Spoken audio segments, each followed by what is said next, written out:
চৰাইমেৰী VCDC আৰু বাংলাবাৰী VCDC অবৰ লগত জড়িত থকা জ্যেষ্ঠ নাগৰিকসকলক আজি আমন্ত্ৰণ জনাইছিলোঁ। তেওঁলোকক আমন্ত্ৰণ জনাই আমি তেওঁলোকৰ এটা সম্বৰ্ধনা অনুষ্ঠান পাতিছিলোঁ। তাৰ লগতে আমাৰ দিহিৰা সমষ্টিটোত কি হৈ আছে কি হোৱা নাই মত বিনিময় কৰা হ'ল আৰু মত বিনিময়ৰ জৰিয়তে বহুতখিনি পদক্ষেপ লোৱা হ'ল। আমাৰ জ্যেষ্ঠ নাগৰিকৰ ভিতৰতে আজি আমাৰ 31জনীয়া এখন কমিটি গঠন কৰা হ'ল আৰু সেই মৰ্মে তেওঁলোকে আমাৰ যে এই যিটো সমস্যা আহি আছে এই সমস্যাটোত কি কৰিব কি নকৰিব জ্যেষ্ঠসকলৰ পৰা পৰামৰ্শ লৈ পেলাই তেওঁ আগবঢ়াৰ এটা চেষ্টা এটা চলাইছে আৰু সেই মৰ্মে সমূহ ৰাইজে একত্ৰিত হৈছে একতা হৈ আছে। এইবাৰ ভোটৰ যি বিভাজন হ'ল সেই বিভাজনৰ কাৰণে জ্যেষ্ঠসকল খুব দুখিত। তাৰ কাৰণে জ্যেষ্ঠসকলে নিজে জাগি উঠিছে। আজি ইয়াত বুলিয়ে নহয় আজি পাখামাৰা হৈ পাখামাৰা বৰগুৰি লগ কৰা তেনেকুৱা এখন জ্যেষ্ঠ নাগৰিক কমিটি হ'ল। ঠিক তেনেকৈ আকৌ আমাৰ চাউলকাৰা দিহিৰা আৰু লগতে মধুপুৰ আদি কৰি জ্যেষ্ঠ কমিটি এখন হ'ল। ঠিক তেনেকৈ ভকপাৰা আৰু ডুমনি টাঙিৰিগাঁও তেনে কমিটি এখন গঠন কৰা হ'ল আৰু ঠিক আজি চৰাইমাৰী আৰু বাংলাবাৰী এখন কমিটি গঠন কৰা হ'ল। সকলোৱে জ্যেষ্ঠ কমিটি গঠন কৰিলে আৰু লগতে সকলো ৰাইজে ইচ্ছুক যে আমি যে নিজৰ অধিকাৰটো পাবৰ কাৰণে কি কৰিব লাগে কি কৰিব নালাগে তাৰ কাৰণে সকলো জাগ্ৰত হৈছে আৰু জাগ্ৰত হৈ থাকিব। আগন্তুক আমি এনেকৈ আগবাঢ়ি যোৱাৰ চেষ্টা এটা কৰিম আৰু চেষ্টা কৰাটো মই ভাল বুলি মই ভাবোঁ। কাৰণ নিজৰ যিখিনি অধিকাৰ পাব লগা অধিকাৰখিনি আমি কেনেকৈ পাম কেনেকৈ ল'ম ৰাজনৈতিক দ্বাৰেদি হওক বা আমি অবৰ সুৰক্ষা সমিতিৰ জৰিয়তে হওক আমি সেই সময় আগবাঢ়িব লাগিব আৰু আগবাঢ়িলে আমি কামবিলাক কৰিব পাৰিম। কাৰণ আমি সকলো কথা বুজাই দিছোঁ। সেই বুজনি মৰ্মে ৰাইজে আজি বহুত হতাশ হৈছে আৰু কিছুমান ক্ষেত্ৰত আজি বহুত নানানটা কথা কৈ আছে।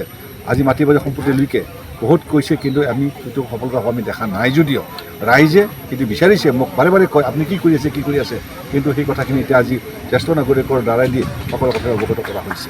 আৰু আমি সকলো ৰাইজকে মই জনাম যে নিজৰ জাতি চিনি নাপালে সেই মানুহ জীয়াই থাকি কোনো লাভ নাই। আমি জীয়াই থাকিব লাগিলে নিজৰ মুঠিত থাকিব লাগিব। মুঠিত যদি আউল লগাই থকা যায় তেতিয়াহ'লে ভৱিষ্যতে আমাৰ অন্ধকাৰৰ বাদে একো ৰাস্তা নাথাকিব। আজি আমি ইয়াতে আছোঁ কালি আমি নাথাকিব পাৰোঁ কিন্তু যিবিলাক উঠি অহা প্ৰজন্মৰ ল'ৰা ছোৱালী আছে তেওঁলোকে কি কৰিব কি নকৰিব তাৰ কাৰণে পিতৃ মাতৃহঁতৰ কৰ্তব্য ল'ৰা ছোৱালী বুজোৱা আৰু যে নিজৰ এডাল এনাজৰিত যে বান্ধ খাই থাকে তাৰ কাৰণে সকলো মই অনুৰোধ জনাইছোঁ। এতিয়া আমাৰ আজি বাংলাবাৰী আৰু চৰাইমাৰী সমূহীয়া এখন মঞ্চ গঠন কৰি দিছোঁ।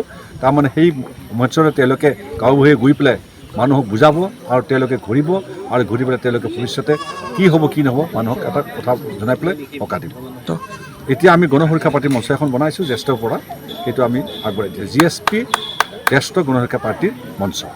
চাওক আজি GSP দলৰ এই দিহিৰা ব্লক কমিটিৰ অন্তৰ্গত যিমানবোৰ আমাৰ VCDC আছে VCDCৰ অন্তৰে আমি এতিয়া জ্যেষ্ঠ নাগৰিকসকলক লগত লৈ আৰু উদীয়মান যুৱকসকলক বা মহিলাসকলক লগত লৈ আমি এতিয়া সম্বৰ্ধনা অনুষ্ঠানৰ কাৰণে এটা কাৰ্যসূচী লৈ আহিছোঁ।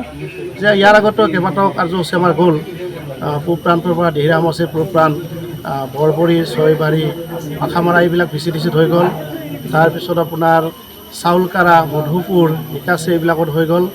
ডুমনি কৰমতলি আপোনাৰ ভকপাৰা আঞ্চলিকৰ এইবিলাক চাউলকাৰা এইবিলাক চব কমিটি আমাৰ হৈ গ'ল।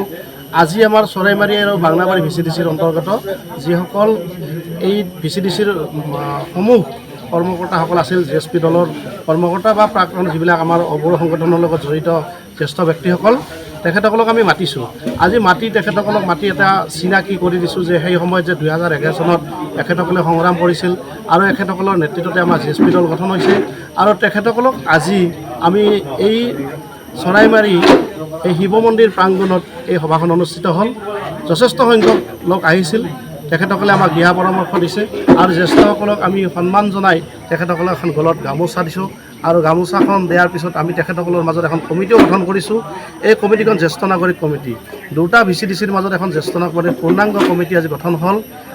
এই কমিটিখনৰ সভাপতি শ্ৰী ৰমেশ দাস তেখেত প্ৰাক্তন আমাৰ গাঁওবুঢ়া আছিল লাট গাঁওবুঢ়া আছিল তেখেত আজি সভাপতি নিযুক্তি হ'ল আৰু ইয়াত সমান্তৰালভাৱে সম্পাদক এজন থাকিল আমাৰ লাভান্য নাথ এই অঞ্চলৰ আৰু উপদেষ্টা আমাৰ কিশোৰীমোহন শৰ্মা ডাঙৰীয়া আছে।